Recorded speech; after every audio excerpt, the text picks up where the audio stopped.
A la próxima presentación del trabajo titulado Un enfoque novedoso para el tratamiento de cáncer de cerebro, la nanorobótica, realizado por Filotea Crasovan-Neaxu del Institut Montserrat Roig de Barcelona y coordinado por don Jordi Milian Pérez. Filotea, ¿estás conectada? Sí. Hola, buenos días, bienvenida, ya te vemos. Ahora voy a compartir. Sí.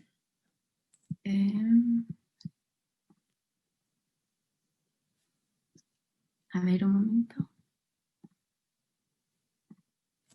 Así te vemos en grande un rato y ahora ya vemos tu presentación.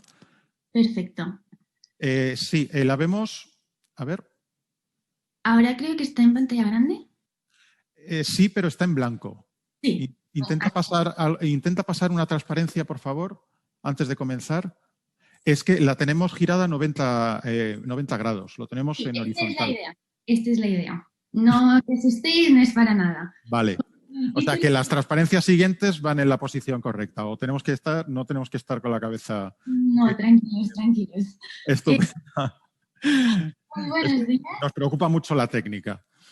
Pero si es a propósito, estupendo. Pues se te oye, se te ve bien, tu presentación también, así que puedes empezar cuando quieras.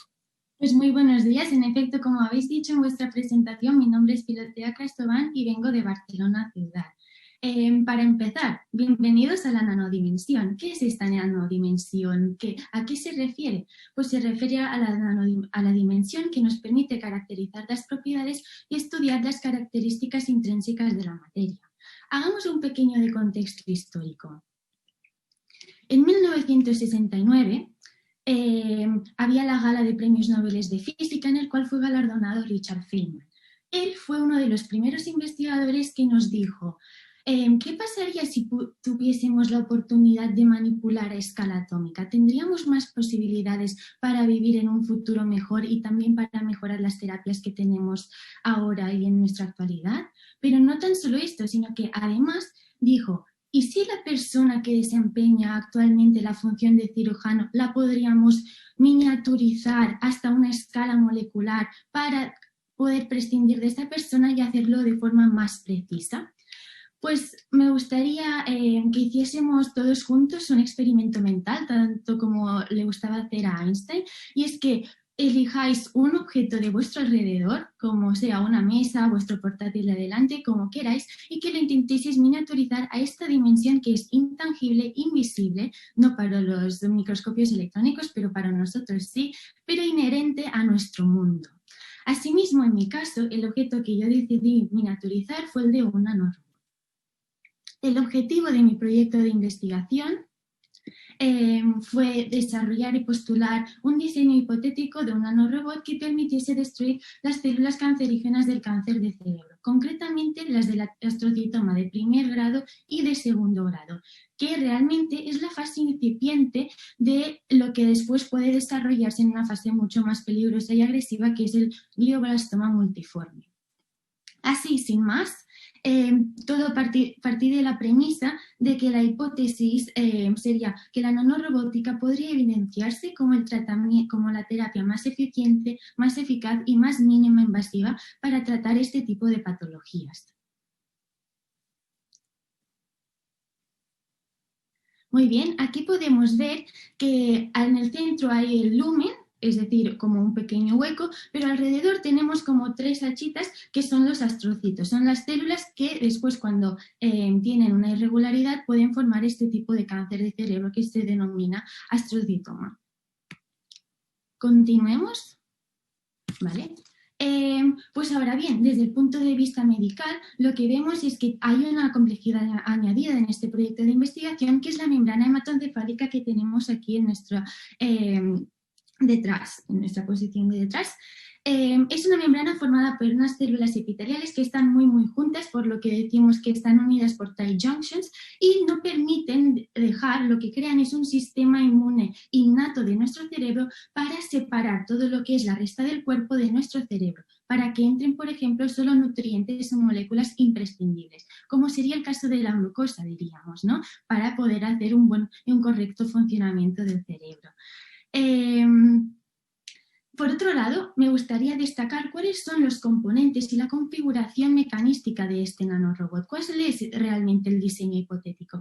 Pues aquí ahora, si vemos esta pequeña maqueta, podemos distinguir primero entre una cavidad interna, una superficie y también lo que sería la cobertura externa, la funcionalización que hacemos a este tipo de nanorobots. En la cavidad interna podemos diferenciar lo que son las partículas magnéticas, lo que nos permitirá un control remoto. Después tendremos la quimioterapia, los medicamentos quimioterapéuticos, que en este caso, como tratamos astrocitoma, hablaremos de la primera línea de quimioterapia, la temozolomida. Y después estas superficies, que es muy importante. Una superficie hecha por un material que no es biocompatible es un material inerte porque nos permitiría reducir el impacto con los otros agentes con los cuales se podría interactuar en nuestro torrente sanguíneo. Y no solo esto, es esférico, por lo que tenemos el máximo contenido, el máximo volumen contenido con la mínima superficie. Y tener mínima superficie vuelve a incidir otra vez en que tenemos menos probabilidad de estar en contacto con nuestro entorno. ¿Qué más? Una fuente de inspiración biológica, ¿no? Porque es esférico, vemos que hay tantas células en nuestro torrente sanguíneo, sobre todo las derivadas de las células hematopoyéticas, que son de este tipo, más globular.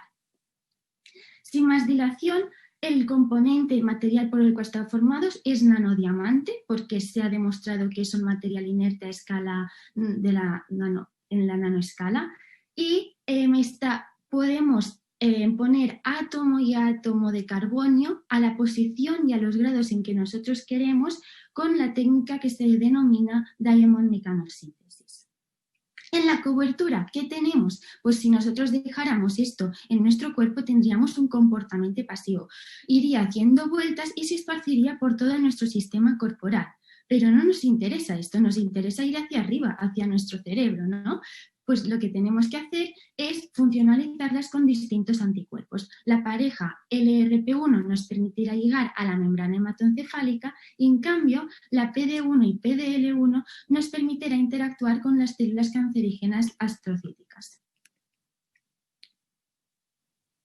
Esto va acompañado de muchos otros fenómenos químicos y físicos, como por ejemplo el hecho de tener que inducir la hipertermia como mecanismo para abrir las compuertas de la membrana hematoencefálica, tener en cuenta los efectos físicos de la física cuántica que aparecen en esta dimensión, además de muchas otras. Antes de empezar por la sesión práctica me gustaría analizar estos ingredientes que hemos propuesto ahora y que os acabo de explicar, cómo los ordenamos, cuál es el mecanismo de actuación que tendríamos que usar. Pues cabe mencionar que no se trata solo de un nanorobot que nosotros dejamos y lo administramos de forma intravenosa en nuestro sistema corporal, sino que se trata de una colonia de nanorobots que después, como futura perspectiva, tendríamos que optimizar el número concreto de nanorobots. Estos se administran de forma intravenosa por nuestro torrente sanguíneo y lo que pasa aquí es que hay un comportamiento activo. La interacción que hay entre la superficie, que es la proteína LRP1, con la membrana hematoencefálica es tan alta, hay una tanta afinidad, que lo que harán es interactuar como anticuerpo-antígeno, haciendo como si fuera una llave en una cerradura y se quedarán ancladas. ¿Cómo rompemos este anclaje? Porque nosotros queremos traspasar la membrana, no quedarnos allí. Pues lo que hacemos es inducir la hipertermia. ¿Y cómo? Pues estimulamos con distintos gradientes de resonancia magnética que estas partículas magnéticas de su interior hagan un estímulo térmico y que induzcan la separación, por mínima que sea, de las células epiteliales de la membrana hematoencefálica. Si nosotros con medicina personalizada consiguiéramos hacer un patrón de pequeñas fenestraciones que ya son existentes en la persona, a lo mejor la hipertermia ya no se tendría que inducir. Llegamos y pasamos la membrana hematoencefálica, no tenemos que olvidar cuál es nuestro objetivo, que son las células astrocíticas, por lo que tenemos que ir ahí utilizando otra vez la interacción anticuerpo-antígeno con los immune checkpoints de PD1 y PDL1. Cuando llegamos ahí, lo ideal sería que se produciese pues, una endocitosis por parte de la célula y que este nanorobot empezara a distribuir la carga de quimioterapia que tiene en su interior. Ahora bien, si conseguimos destruir desde las raíces, desde el núcleo, el material genético de este cáncer, las probabilidades de recidivas son muy menores, pero tenemos que tener en cuenta que más vale prevenir que curar, por lo que no tendríamos que dejar estos nanorobots ahí en nuestra cabeza y tendríamos que excitarlo. Por lo que la solución más fácil otra vez es hacer un control remoto con los distintos gradientes de resonancia magnética, ir desde nuestro cerebro hacia abajo, aparato digestivo, para excretarlo. Como una solución ingeniosa, como no tenemos membrana hematoencefálica en las fosas nasales, y si estornudáramos, y podríamos reciclar estos nanorobots para una segunda tanda de quimioterapia o nanoterapia.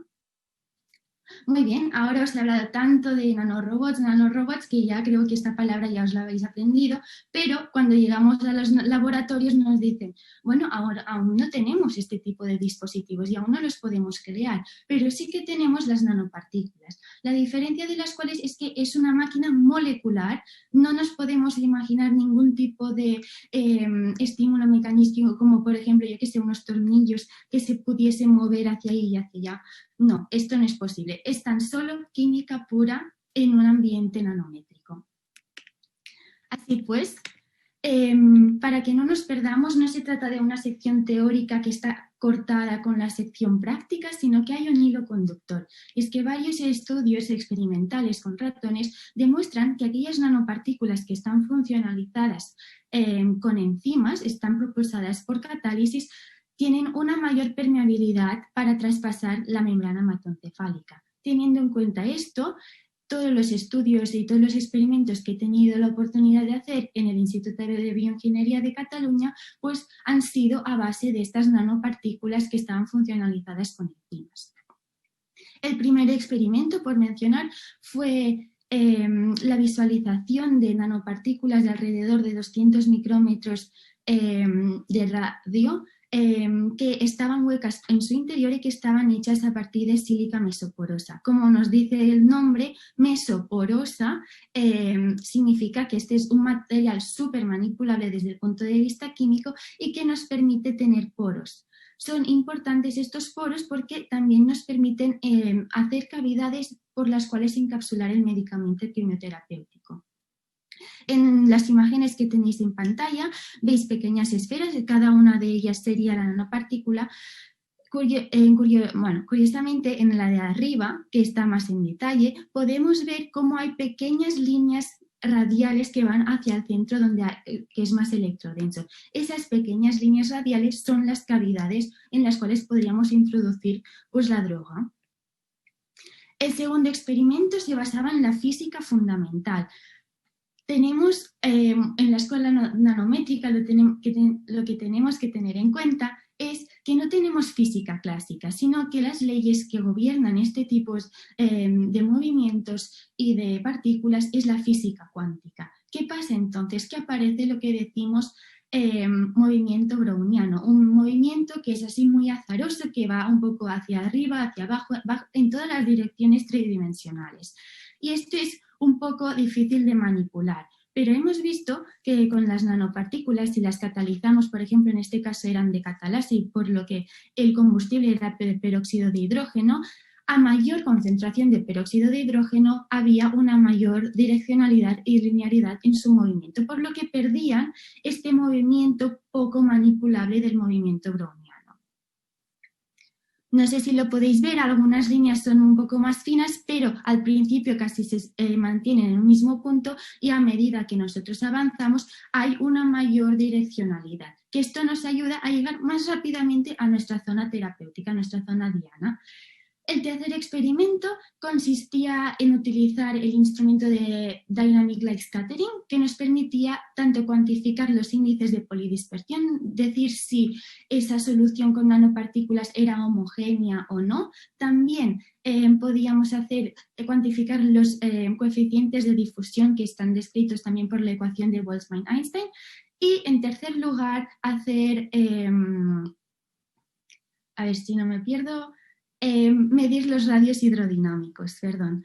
Entonces, ¿Por qué nos interesa esto? Porque nos interesa ver cuál es su comportamiento en un medio determinado. El cuarto experimento, y que es el último, nos permitió hacer una visualización de cuál es la internalización de las nanopartículas en la línea celular de Gila. También lo hicimos en un grupo control. Entonces, en este caso vemos de color azul lo que es el núcleo y el citoplasma lo veríamos de color verde. Lo que está en color rojo son las nanopartículas. Fue muy interesante esta parte del experimento porque no solo vimos que haciendo también un estudio en los 3 ejes se internalizaban estas nanopartículas, sino que las nanopartículas, en la mayoría de ellas, intentaban irse y acercarse hacia el núcleo. Por lo que esto, claro, como hemos dicho antes, si nosotros conseguimos erradicar el material genético, hay muy pocas probabilidades de que vuelva a recidivar. Una parte muy importante que creo que es para toda la sociedad y para tener apoyo en la investigación científica es estar dotado del apoyo de la sociedad, y por eso también creo que la diseminación y la divulgación de un aspecto tan novedoso es muy importante. Es por este motivo que desarrollé una plataforma en la que se hacen distintas proposiciones de experimentos o pequeñas clarificaciones de lo que es la nanodimensión. En cuanto a la revisión de la hipótesis, es verdad que es muy atrevida decir que la nanorobótica ya está aquí muy cerca de nosotros, pero que podrá salvar muchas vidas. Puede ser una terapia muy prometedora. Lo que sí que podemos ver es que se evidencia como una terapia reciclable, amable con el medio ambiente y que se podría incluir en lo que es la economía circular, sin ningún tipo de dudas, porque una vez utilizados los nanorobots los podemos volver a utilizar añadiendo otra vez la quimioterapia que sea necesaria.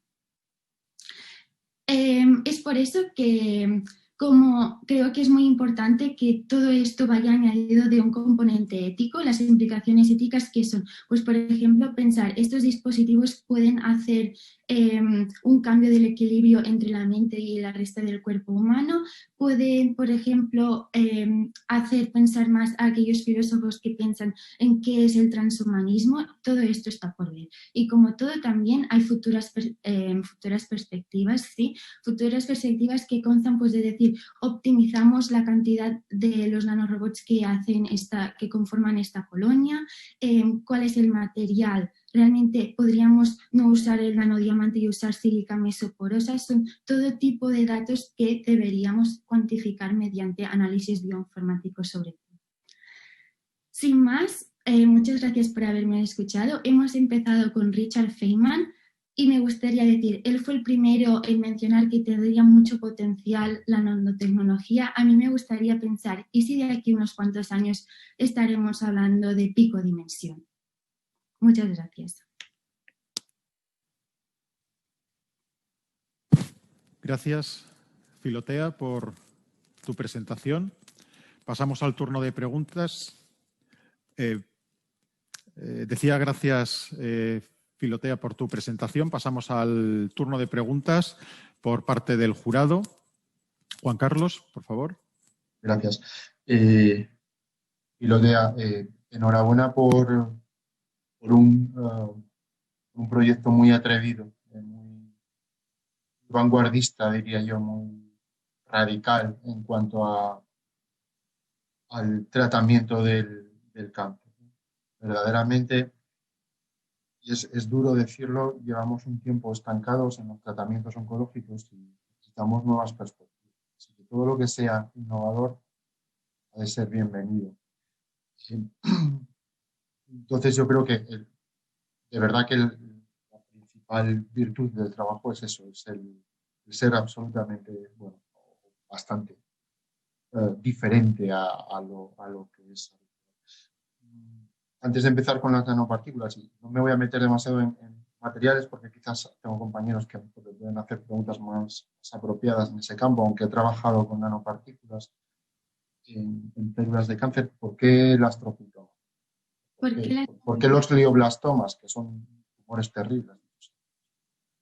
Sí, vale. ¿Por qué astrocitomas? Bueno, la historia tiene un poco de antecedentes familiares. Mi madre padeció un macroadenoma en la glándula hipoficiaria y yo pensé, bueno, mejor que tratar una cosa que no hay tanta prevalencia en nuestra sociedad, mejor pensar en algo que esté también en el cerebro, pero que esté a escala mundial para poder salvar más vidas. Por lo que ya se hacía un poco cáncer de cerebro, este vínculo ya existía, ¿no?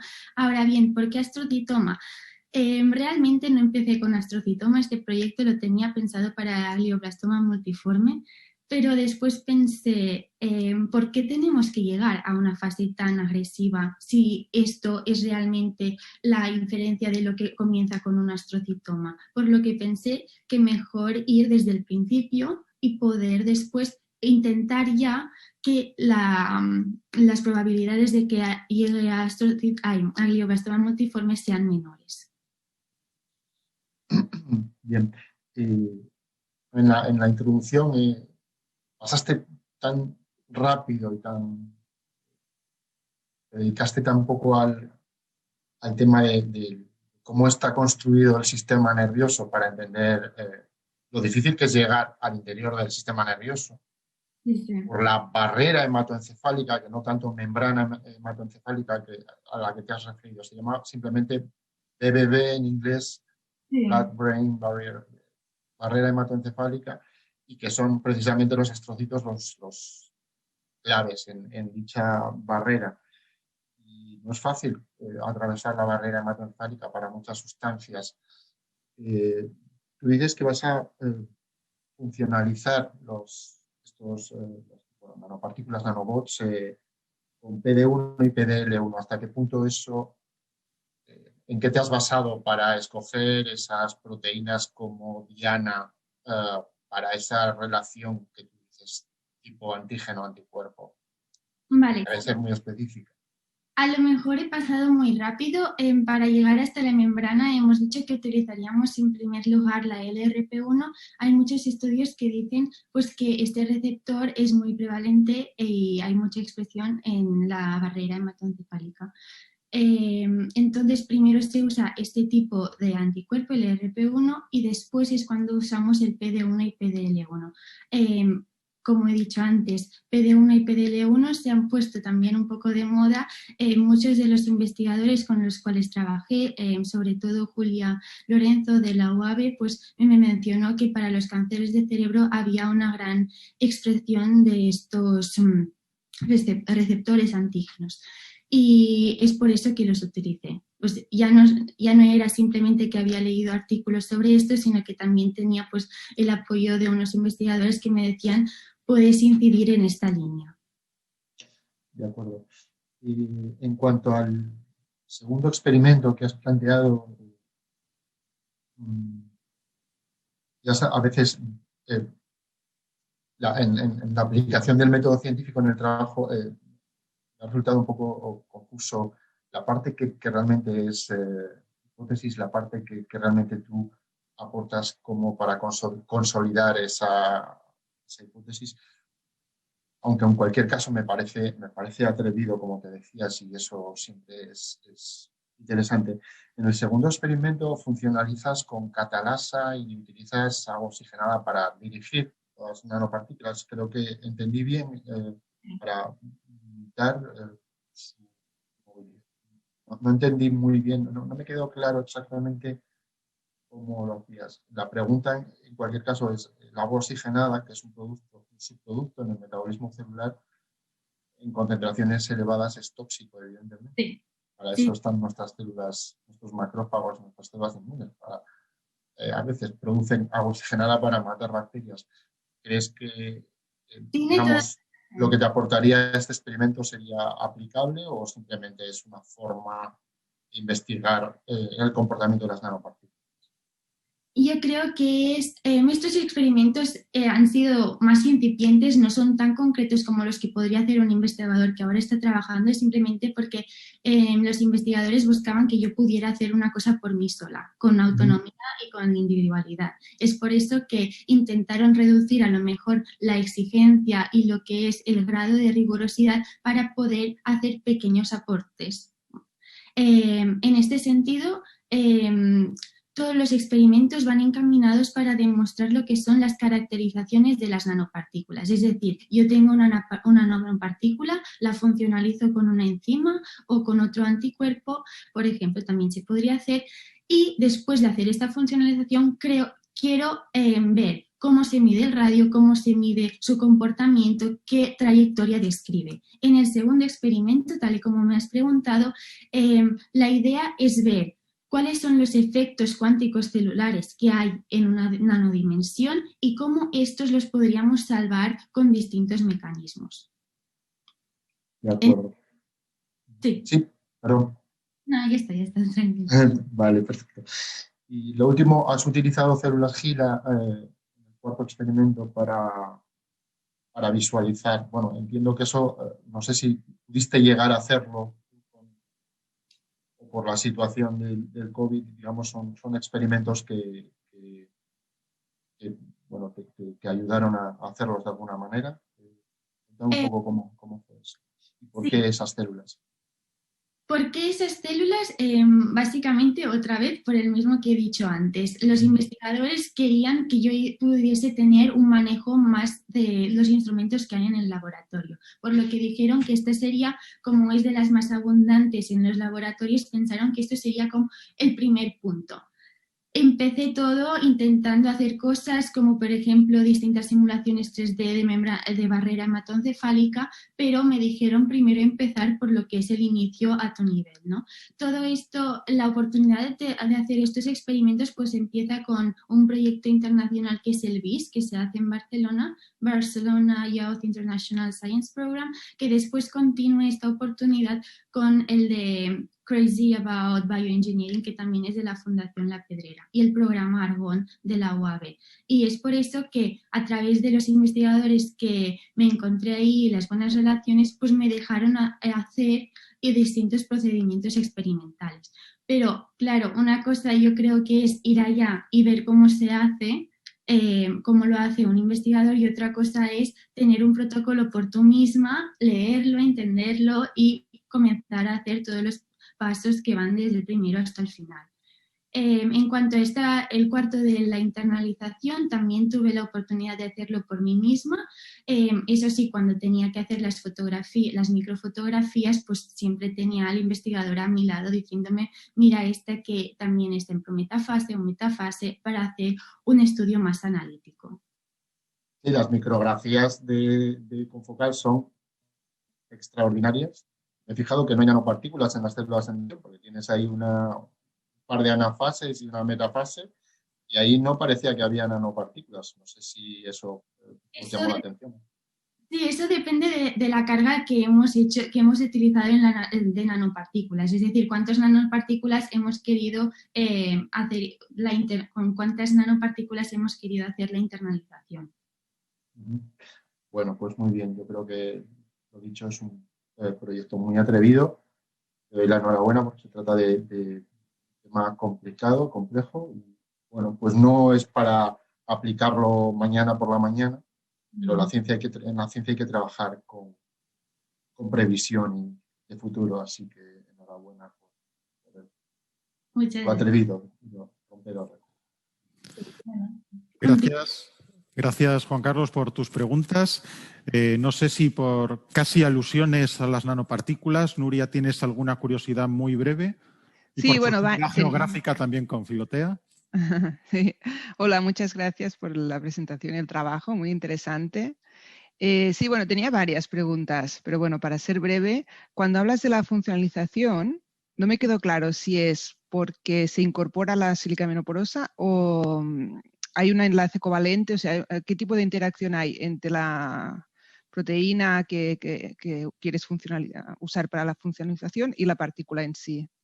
Vale, en el caso de los experimentos que hice en el IBEX, sí, hablamos de la sílica mesoporosa, pero a mí lo que me explicaron es que por la manipulación fácil de la química, ya tan solo en poner estas nanopartículas de sílica mesoporosa en un ambiente con las enzimas, simplemente por el hecho de estar ahí juntas, hay una interacción que las hace juntarse. ¿Puede ser tipo electrostática por las cargas o simplemente porque se incorporan en el poro? Yo creo que al final llega a ser covalente, pero no lo puedo decir el 100%. De acuerdo. Bueno, muchas gracias. Muy bonito. Muchas Gracias, Nuria. Pues muchas gracias, Filotea. Enhorabuena por tu trabajo. Gracias por tu presentación. La verdad es que ha sido una presentación que has tocado temas muy amplios, muy transversal. Has citado al gran visionario, al físico Richard Feynman, efectos cuánticos. La verdad es que tocabas muchos campos distintos, incluso el transhumanismo. Pues te invito a que esta tarde veas un trabajo sobre ese tema desde el punto de vista filosófico. Es estupendo que tengamos trabajos y presentaciones que se complementan también en áreas de conocimiento tan diversas. Pues nos vemos el jueves, Filotea. Muchas gracias. Muchísimas gracias. Gracias.